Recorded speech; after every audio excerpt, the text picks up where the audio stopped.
पाकिस्तान ने मकबूजा कश्मीर की खुसूसी हैसियत पर भारतीय सुप्रीम कोर्ट का फैसला मुस्तरद कर दिया। वजीर खारजा जलील अब्बास जिलानी ने हंगामी प्रेस कॉन्फ्रेंस में कहा कि मकबूजा कश्मीर पर भारतीय सुप्रीम कोर्ट के फैसले की कोई हैसियत नहीं। मकबूजा कश्मीर पर भारतीय आइन और उसकी सुप्रीम कोर्ट की बालादस्ती को तस्लीम नहीं करते। मकबूजा कश्मीर बैनुल-अक़वामी तौर पर एक मुसल्लिमा मुतनाज़ा इलाका है। भारत को मकबूजा कश्मीर की हैसियत के तयन का कोई हक नहीं। वजीर खारजा ने मजीद कहा कि भारतीय सुप्रीम कोर्ट ने बाबरी मस्जिद केस में भी गलत फैसला दिया था। भारतीय अदालत की साख मजरूह हो चुकी है। भारतीय अदालत का फैसला मकबूजा कश्मीर में इंसानी हुकूक की खिलाफ वर्जियों से तवज्जो नहीं हटा सकता। खुद भारत के माहिरीन कानून भी तायद करते हैं कि इस फैसले की कोई कानूनी हैसियत नहीं। पाकिस्तान मकबूजा कश्मीर के लोगों की सियासी, सिफारती और इखलाकी हिमायत जारी रखेगा।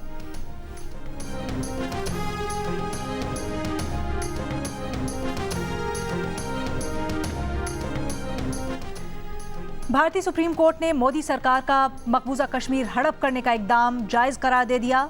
मकबूजा जम्मू कश्मीर की खुसूसी हैसियत की बहाली की दरखास्तें मुस्तरद। भारतीय सुप्रीम कोर्ट ने फैसले में कहा कि मकबूजा कश्मीर भारत का अटूट अंग है। भारत से इल्हाक के बाद कश्मीर में दाखिली खुद मुख्तारी का अंसर बरकरार नहीं रखा। आर्टिकल 370 एक आर्जी शिक थी। भारत सुप्रीम कोर्ट ने इलेक्शन कमीशन को हिदायत की है कि वो 30 सितंबर 2024 तक जम्मू और कश्मीर की कानून साज असम्बली के इंतखाबात करवाए।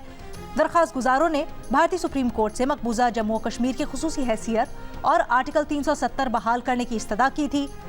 जम्मू और कश्मीर को जम्मू कश्मीर और लद्दाख और तकसीम करने को भी चैलेंज किया गया था। भारतीय हुकूमत ने 5 अगस्त 2019 को मकबूजा कश्मीर की खुसूसी हैसियत खत्म कर दी थी।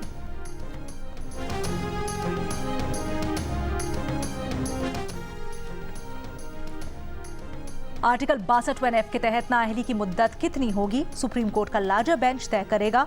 सुप्रीम कोर्ट ने बादशाह खान कैसरानी केस में नाअहली की मुद्दत से मुतल्लिक सुप्रीम कोर्ट के फैसले और इलेक्शन एक्ट में तजाद का नोटिस लेकर मामला लार्जर बेंच में मुकर्रर करने के लिए जजेस की कमेटी बना दी।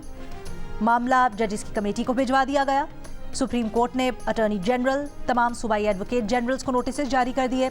सुप्रीम कोर्ट ने नोटिस बादशाह कैसरानी की ताहयात नाअहली के केस में लिया है, जिसकी समाअत जनवरी में इलेक्शन से पहले होगी। अदालत ने कहा मौजूदा केस इंतखाबात में ताखीर के आले के तौर पर इस्तेमाल नहीं किया जाएगा। इस्लामाबाद की अदालत ने बानी तहरीक इंसाफ और उनकी अहलिया के खिलाफ गैर शरई निकाह के केस काबिल समाअत करार दे दिया। डिस्ट्रिक्ट एंड सेशंस कोर्ट ने बानी तहरीक इंसाफ, उनकी अहलिया बुशरा बीबी और शिकायत कुरिंदा को नोटिस जारी कर दिए। अदालत ने बानी तहरीक इंसाफ और बुशरा बीबी को दफा 496B के तहत भी नोटिस जारी किए। केस की समाअत जुमेरात 14 दिसंबर तक मुलतवी। बानी तहरीक इंसाफ की ई अटेंडेंस लगेगी। इस्लामाबाद की इंसदादी दहशतगर्दी अदालत ने बानी तहरीक इंसाफ की 3 शाह महमूद कुरैशी की 2 मुकदमात में जमानतें मंजूर कर ली। प्रोसिक्यूटर ने अदालत से कहा PTI रहनुमाओं ने जानबूझकर एहतजाज करवाया। बानी तहरीक इंसाफ ने अवाम को वर्गलाया, इश्तियाल पैदा करने की कोशिश की। PTI रहनुमाओं को गैर जरूरी नरमी दी जा रही है। जज ने कहा केस में दीगर शरीक मुलजिमान की जमानतें कन्फर्म हो चुकी हैं। शाह महमूद कुरैशी और बानी तहरीक इंसाफ की जमानतें मंजूर की जाती हैं। तोशाखाना केस में बानी तहरीक इंसाफ की उबूरी जमानत की दरखास्त पर अडियाला जेल में समाअत। बानी तहरीक इंसाफ के वकील ने कहा कि समाअत कल तक मुलतवी कर दी गई है। उमैर न्याजी ने कहा PTI के सीनियर वकला को आज की समाअत में आने की इजाज़त नहीं दी गई। इंतजार पंचौथा ने दावा किया कि मीडिया को जेल में बानी तहरीक इंसाफ से दूर रखने के लिए कमरा अदालत में शीशे की दीवारें तैयार की जा रही हैं। अंदर जाने की इजाज़त नहीं दी जाती। चीज़ें कानून के मुताबिक नहीं चलाई जा रही हैं।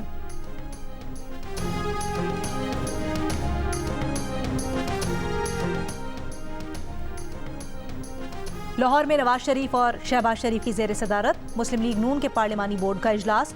आज मुल्तान डिवीजन से उम्मीदवारों का इंतखाब किया जाएगा।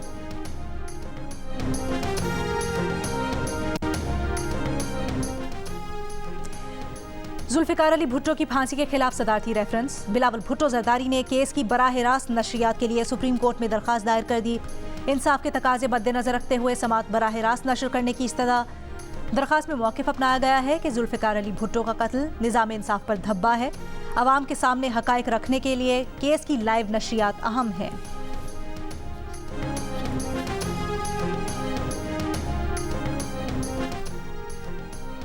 PTI ने इंट्रा पार्टी इंतखाबात से मुतल्लिक इलेक्शन कमीशन का नोटिस पेशावर हाई कोर्ट में चैलेंज कर दिया। मीडिया से गुफ्तगू में chairman PTI barrister Gohar Khan ने कहा खदशा था पार्टी निशान बल्ले से मुतल्लिक इलेक्शन कमीशन कोई मुखालिफाना फैसला जारी कर देगा, इसलिए अदालत से रुजू किया। आज की कार्रवाई में अदालत ने इलेक्शन कमीशन को बल्ले से मुतल्लिक हतमी फैसला करने से रोक दिया है। अगली समाअत 19 दिसंबर को होगी। अदालत से इंसाफ की उम्मीद है, इंशाअल्लाह बल्ले का निशान कहीं नहीं जाएगा।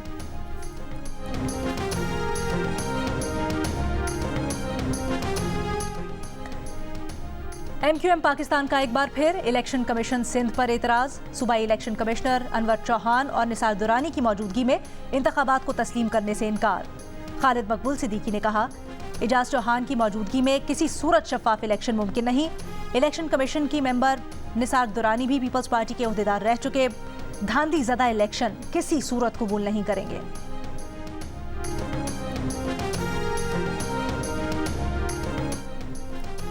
पाकिस्तान पीपल्स पार्टी के रहनुमा सईद गनी ने सिंध में हल्का बंदियों और सूबाई इलेक्शन कमीशन पर MQM पाकिस्तान के एतराज़ को मुस्तरद कर दिया। कहा कि हल्का बंदियों के लिए हर जिले की अलग कमेटी थी। हल्का बंदियों में सूबाई इलेक्शन कमीशन का कोई किरदार नहीं था। हल्का बंदियों पर सबसे ज्यादा एतराज़ात पीपल्स पार्टी की जानिब से दायर हुए।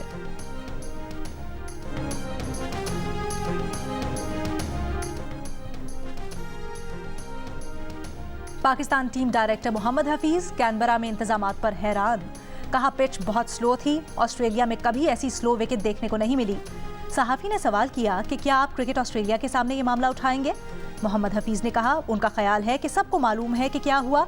हो सकता है ये हिकमत अमली हो, लेकिन हम हर तरह की सूरत हाल का सामना करने के लिए तैयार हैं। अबरार अहमद के अलावा तमाम खिलाड़ी फिट है। सरफराज और रिजवान को एक साथ खिलाने का ऑप्शन भी है। बलोचिस्तान के इलाके जीवनी के साहिल के करीब तेल डिपो में आग लग गई। लेवी जराए के मुताबिक आग से 2 डिपो, 6 तेल बरदार गाड़ियों और तेल की तरसील में इस्तेमाल होने वाली 4 स्पीड बोट्स को नुकसान पहुंचा। रेस्क्यू टीम्स आग पर काबू पाने में मसरूफ। और एशियन डेवलपमेंट बैंक ने पाकिस्तान को 15 करोड़ 55 लाख डॉलर्स फाइनेंसिंग की मंजूरी दे दी। रकम से खवातीन के लिए इस्लाहात का प्रोग्राम शुरू होगा। खवातीन को माइक्रो, स्मॉल और मीडियम इंटरप्राइजेज के लिए कर्ज तक रसाई बेहतर बनाई जाएगी।